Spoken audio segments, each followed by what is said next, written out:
Hello, good morning po. Marvic Deleta YouTube channel. Please watch, support. Salamat po. Ang topic ko po ngayon ay tungkol sa sumpa. Naniniwala po ba kayo sa sumpa?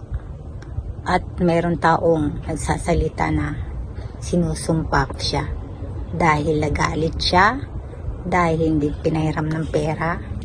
Ganun po ang nangyari dito.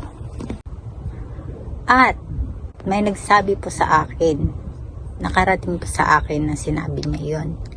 Kaya po tinawas ko. Naalala ko po yung mga nakaraan. Dahil ngayon po ay marunong na po ako magtawas, ay lahat po ay nalalaman ko na sa pamamagitan ng pagtuturo sa akin ng Holy Spirit at ng spiritual healing na tawas po.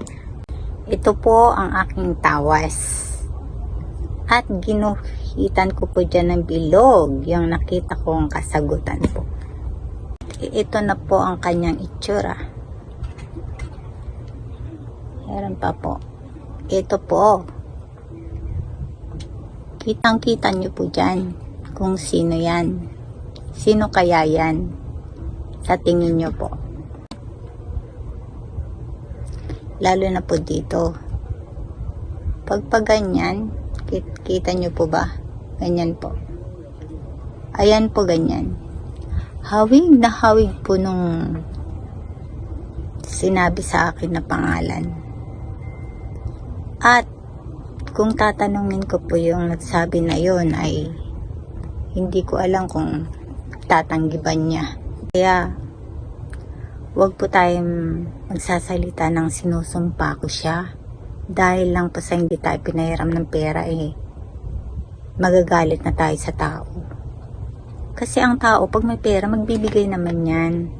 Nagkataon lang pong wala at that time. Kaya sa panahon ngayon, lalo na tong spiritual healing tawas ay nakikita na po talaga dito. Napaka-amazing po at hindi lang po akong nagsasabi. Marami na pong nagpagamot at talagang na-amaze po sila. So try nyo po. Thank you very much. Salamat po.